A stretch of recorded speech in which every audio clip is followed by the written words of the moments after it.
Oi pessoal, esse vai ser o último vídeo em que eu vou trazer o livro do Jacinto, ou Antiga Musa, pegar uma parte final dele, em que o título é Muito Mentem os Aedos. É uma frase, essa frase, segundo Jacinto, é de Solon, o reformador das leis de Atenas, do século V, se não me engano.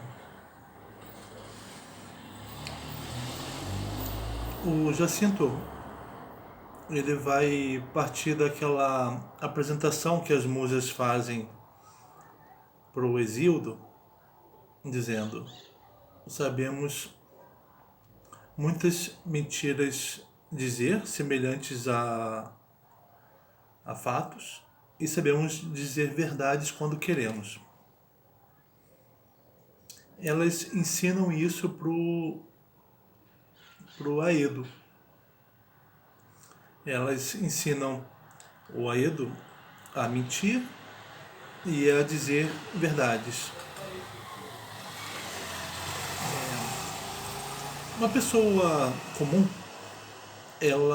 isso a gente já comentou em algum vídeo anterior, ela pode dizer uma mentira sem saber que está dizendo mentira. Eu posso dizer para alguém, hoje vai chover, e isso não se verificar.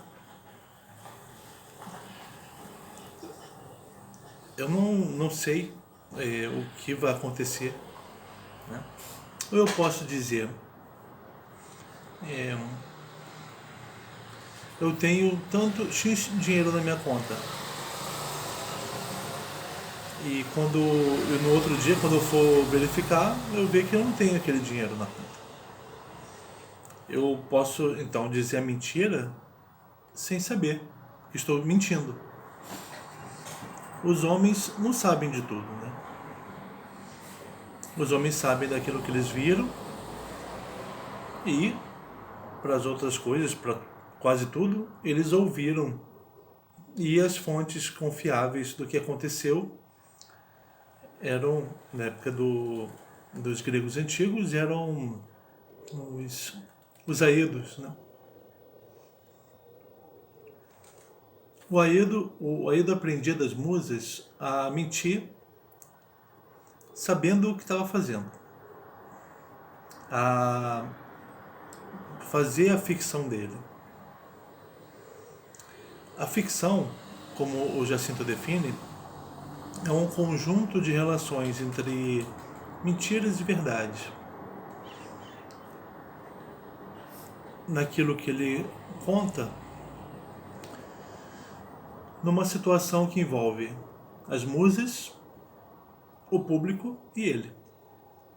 Há um certo momento em que o momento do canto, ou o momento em que conta-se uma história, ou o momento do mitós como narrativa, como contar uma história, esse momento é o do acordo, né? Entre as musas, o Aedo e o público.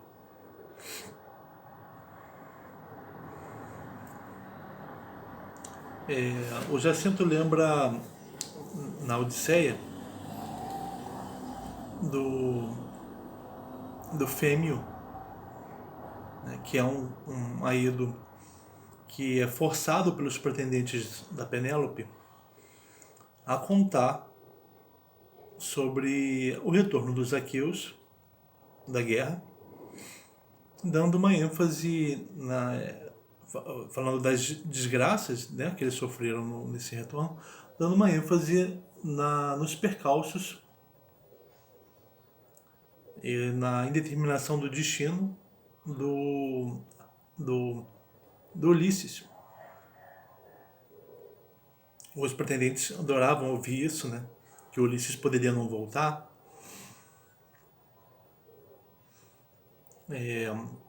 O Fêmeo, ele mentia mas constrangido pelos pretendentes.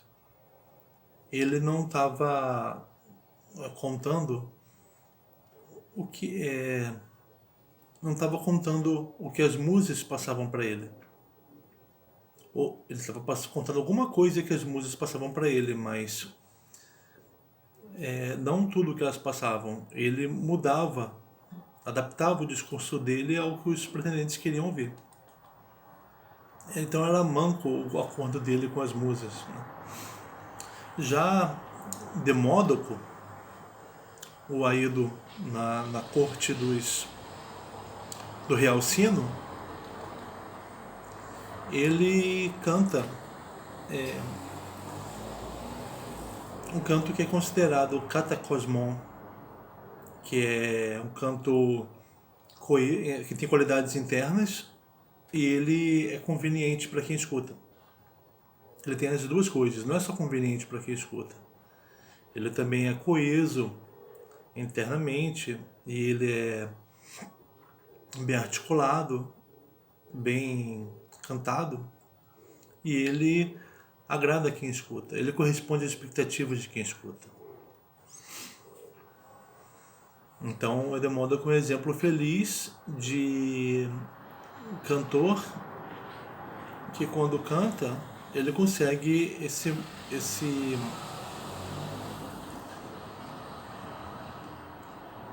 um bom acordo com o seu público e as musas.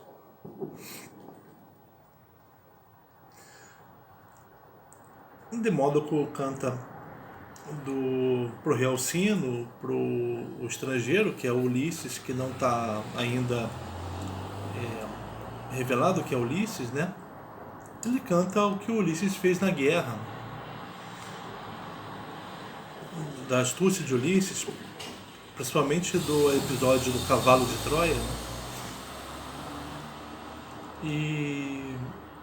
E Ulisses se emociona ao escutar essa história dele,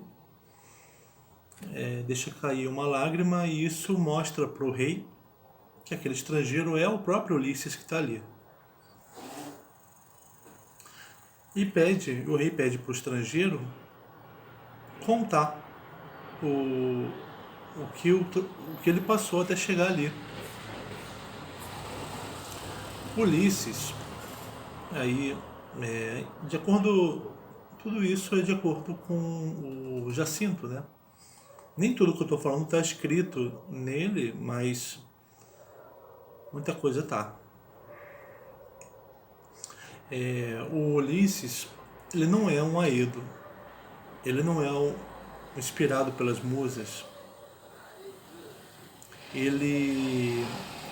mas ele é um cantor. Ele é um cantor de que tipo? O Aedo, ele é um homem comum, inspirado pelas musas.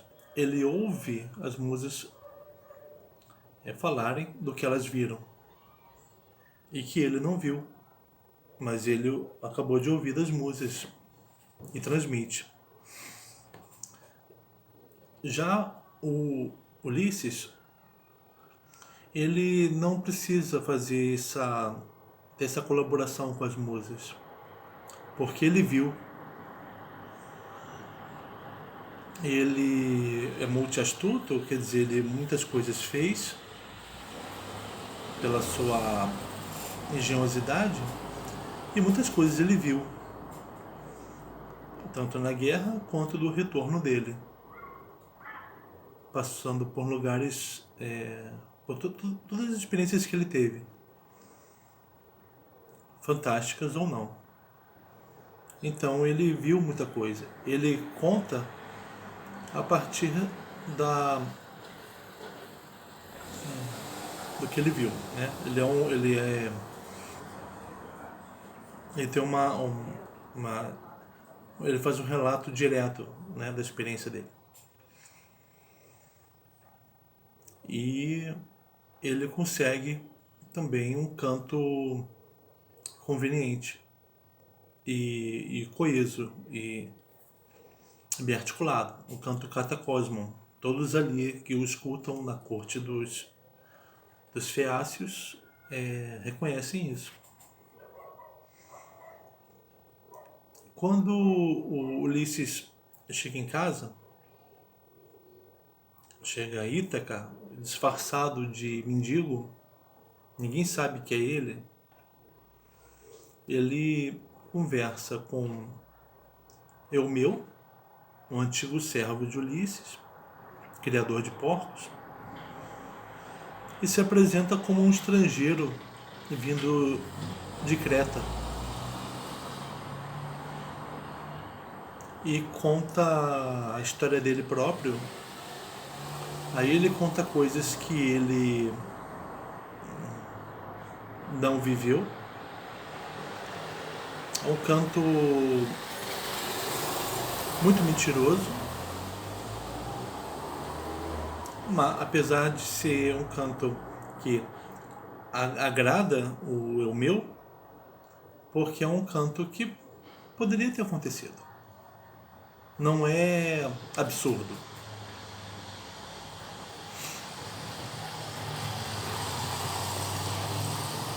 Bom, o canto do estrangeiro, do mendigo, né, é conveniente, agradável para o Eumeu, menos na parte que o mendigo fala que encontrou Ulisses e que Ulisses estava próximo de voltar a Ítaca. Essa parte não agradou ao meu, porque o meu já tinha tido uma experiência anterior, já tinha ouvido antes, um tempo antes, um outro estrangeiro dizendo para ele que o Ulisses estava prestes a voltar, e o Ulisses não voltou.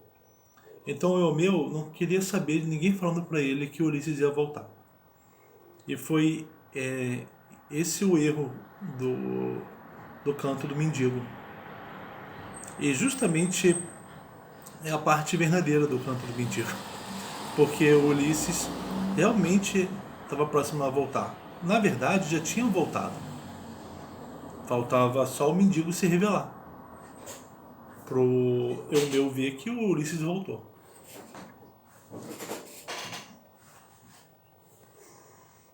Aí o Eumeu, numa outra situação, encontra-se com a Penélope, a rainha, a esposa do Ulisses, né, que há tanto tempo espera o retorno do marido. E ele fala para ela que ele recebeu em sua casa, está hospedando um velho vindo de Creta. E ele conta para ela o que ele ouviu desse velho. E fala, elogia, né, o canto do mendigo, do velho.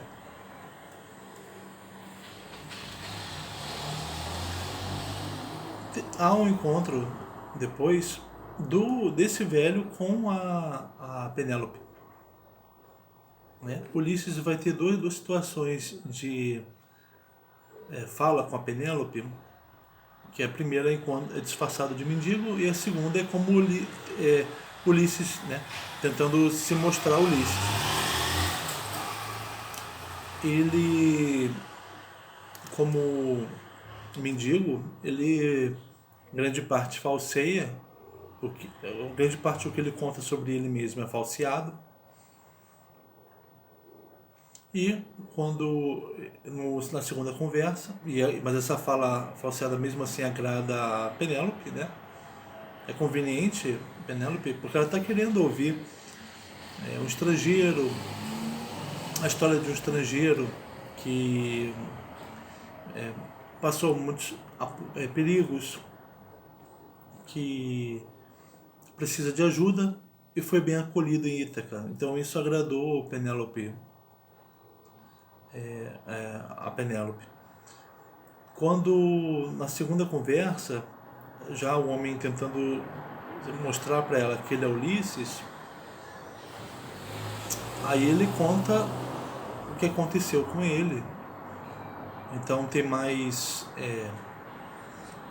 o discurso dele é mais tem mais epistâmenos, né, mais verdade do que pseudeia, falsidade, né?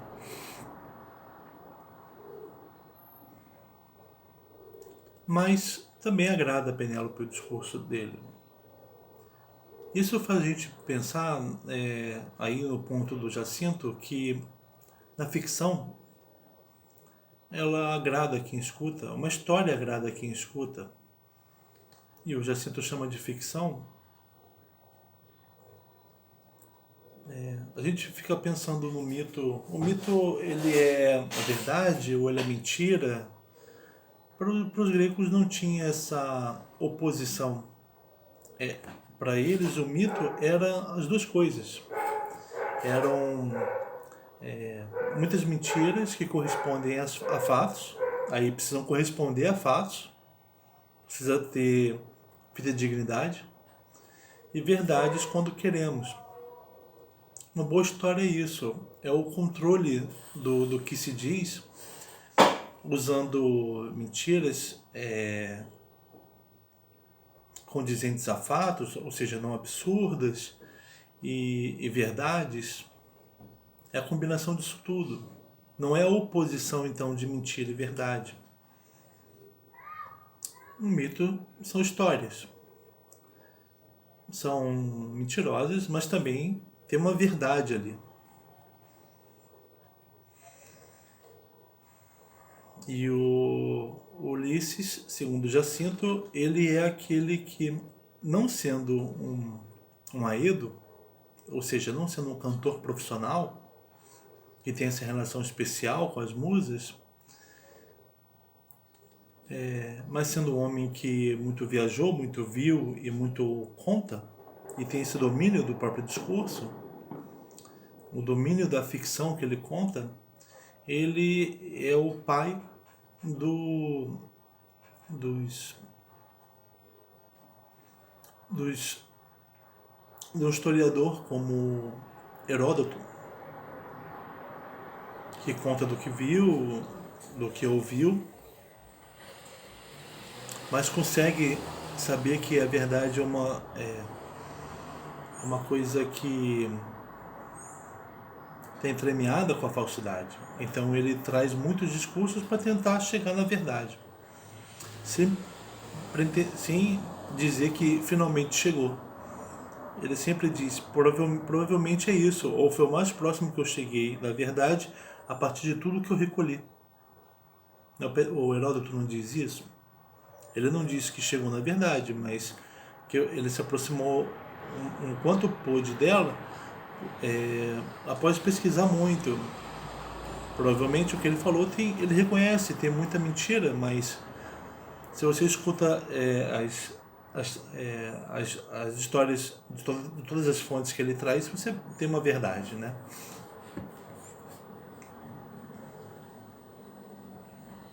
Então o Ulisses é o pai dos historiadores, dos filósofos, né? Também.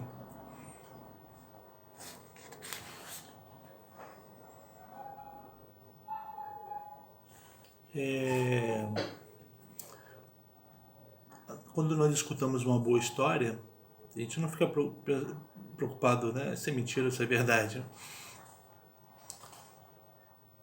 É que nem você conta uma piada para alguém, essa pessoa diz, você é mentiroso.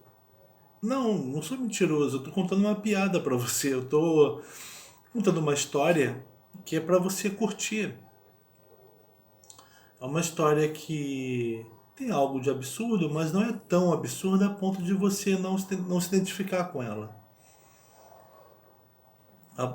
E você pode rir, e não é totalmente verdadeira, então você pode rir dela, sem se sentir culpado. Quem conta uma história, pode ser um drama também. Eu posso escutar uma história triste e contar de um jeito que te emocione, mas você sabe que aquilo eu não estou falando de uma notícia, mas eu posso contar uma história ficcional, uma tragédia que tem um aspecto trágico ficcional, e aí eu digo para a pessoa, ela pode ficar pesarosa, mas não a ponto de viver pesarosa, mas de ter curtido a história da tristeza dela naquele momento. Porque ela sabe que eu joguei com... que eu contei uma ficção para ela. Eu joguei com a verdade e a falsidade. E ela pôde, naquele momento que eu contei, ela pôde curtir.